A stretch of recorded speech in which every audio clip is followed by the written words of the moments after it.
said that it will not be Will Howard in 2026, who's the Pittsburgh Steelers quarterback. You want to know who it will be? You want to know who his top 3 options are from the Steelers Super Bowl champion here? Their current starter in Aaron Rodgers, the guy who they're facing on Sunday in Joe Flacco, and then the guy who does not have a starting job in the NFL. And no, it is not third-string quarterback Russell Wilson.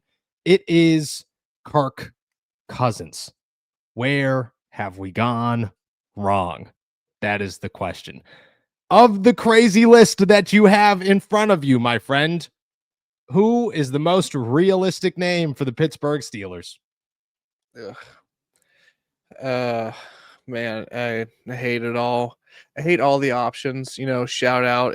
It's not just former Steelers Chris Hoke who believes that these options, there was an article on ESPN talking about them being those 3 quarterbacks also being a possibility for the Steelers in 2026, as well as Kyler Murray from the Arizona Cardinals. I think when you look at the totality of all of these and the preschool class options that they have at their disposal, here comes.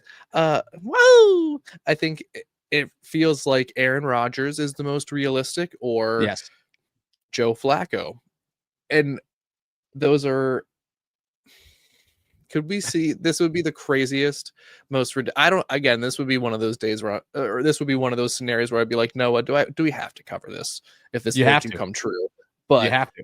You see Aaron Rodgers and Joe Flacco both being signed. There's no, that's hell hath froze over. If we get to a place like that, it's going to be one. You can only have one over 40 quarterback per NFL team. I have to double check the handbook on that. Correct?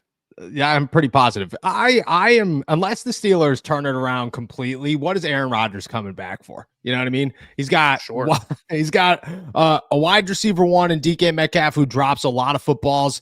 He's got a pretty terrible left tackle, which contributes to a pretty rocky offensive line. He's got a team that's not really doing much.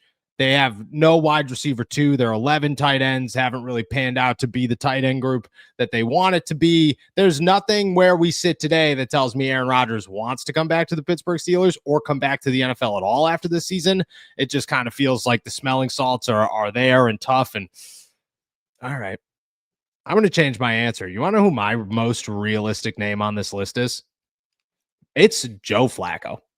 It's Joe finished the AFC North Flacco. And you want to know who number 2 on my list is? Will Howard. It's Will Howard. Do I think that the Steelers draft a quarterback in the first round next season? Yes. Am I guaranteeing that? No. If they do, Will Howard could go as far out of town as possible. It's not going to happen. If they do not, I think it's equally as big of a shot that the Steelers give Will Howard the opportunity as they would signing Joe Flacco. Those would be my 2 names. And either one would stink. At least Will Howard is given a shot in the dark. You know what I mean? Joe Flacco's not winning you a Super Bowl. He's just not. But Will Howard at least is 25 years old, and who knows? You know what I mean? Jesus rose twice. That could happen. That could happen. I'm just saying, that's what it would take to have another Tom Brady. People want to allude him to the GOAT. That's it. That's where we got to be here. Those are my realistic options in this outcome. I think it's Flacco. If not, I'm almost I feel confident in saying it's Will Howard if they don't draft somebody. It seems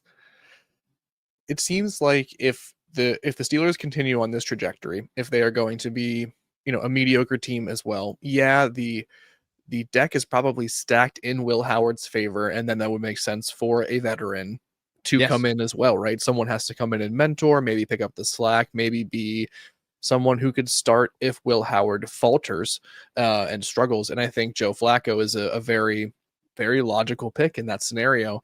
So I can't disagree with you. It does nothing. I repeat, zero, nada, zilch for me to have a quarterback room constructed of Will Howard and Joe Flacco and Skylar Thompson, oh, yippee. Oh boy. No, you got to if you're going to go do something with Will Howard, he either has to be your starter or you have to draft. That's my outlook on the Steelers. And maybe you feel differently, but The only thing I see the Steelers improving on and giving themselves a shot with this season, whether it's the best draft class or not, I do not care. Draft a quarterback in the first round for the next 2 seasons.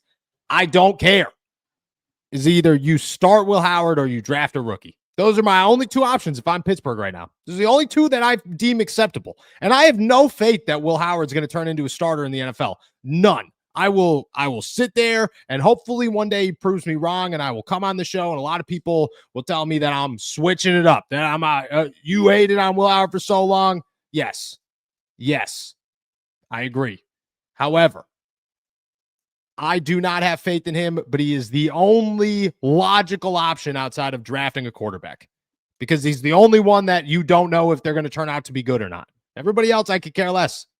Is he a potential franchise quarterback? Will Howard is significantly closer to being that than Joe Flacco, Kirk Cousins, Kyler Murray, and Aaron Rodgers. So, yes. And again, do I have faith? No. But it's not about having faith. It's about just spit. You are sitting there with a dartboard going, please stick, please stick, please stick, and hoping one sticks. And that stick better be under the age of 25 years old. It's my only requirement. This is a very religiously themed language we're hearing from you today, man. What else did I say that was religious? Throwing darts on a dartboard. No, the faith thing. Oh man, and the thing about Jesus. Yeah, dude, he rose twice. Tom Brady, bro. Tom Brady's the GOAT. And people will say, wait, that's the only Tom Brady's the Jesus in this analogy. Yes. Because he was the only 6th round pick to ever do this. And everybody wants to say, well, Tom Brady did it. Yeah, okay. Say that to every 6th round quarterback that's ever played in the NFL. Sounds good. But you never know. Incredible. You never know. Would you go Will Howard before any of these older quarterbacks? Yes, 100%. What? Because listen, if you're, and it's the same reason that I wouldn't want Aaron Rodgers to come back if we go 10-7, and there's like a reason that he's going to push through for another year as a mentor. If you're going to be bad, why not just give someone else a shot? Like if you're going to be bad, if you don't think you have much, if you don't think you have the roster to surround a quarterback once again, and you don't have the Aaron Rodgers type, the player who can make up the difference in your mind, why are you going to go out and expend any sort of money on bringing in another expensive free agent or figuring out what to do with Kyler Murray's contract situation? You can just start Will Howard. Are you going to get good results? Most likely not, but if you do, great. You know what I mean? You found your cheap alternative, your cheap option that you can use for a little bit as a stopgap, and maybe he is a little bit more than that. So I see no reason to explore the veteran QB market once again in 2026. If you don't have your answer, just start Will Howard, see what you got, and then figure it out from there for 2027. Do you see the people out there talking about, and I saw this on the Rich Eisen show the other day. We're talking a lot of Rich Eisen the last couple of days. Their overreaction, one of their overreaction Mondays was that the Steelers should turn to Mason Rudolph. It's time to start Mason Rudolph. If the season got bad enough this season, or maybe I'm crazy, I'm not even considering Mason Rudolph. Will Howard is the only other quarterback that I would start in 2025 if things got so like the season's over. You know what I mean? This is not saving the season. This is the season's over. Will Howard's the only quarterback I'm starting. Mason Rudolph's not touching a starting snap unless you are 8-9. Aaron Rodgers is out for some reason whatsoever, and or for some reason out there, and you need an actual shot to win a game. Besides that, Mason Rudolph's not even close. Not even close. I would not like, yeah, what situation does Mason Rudolph present any sort of, like, if you need a win, Aaron Rodgers is your guy. If you are not trying to win, how old is Mason Rudolph? You could tell me 29. He's 30 or 68. Yep, that's 29. Mm-hmm. Yeah. And what good does your 29-year-old career backup? What good does it do to have him in the game? I think it's an obvious move that if Will Howard should be the only other quarterback who starts this year, and that is circumstantial, right? This team has not won a game in 4 weeks. This team is probably not going to win again. So let's just start this rookie and see if anybody has any chemistry heading into next season.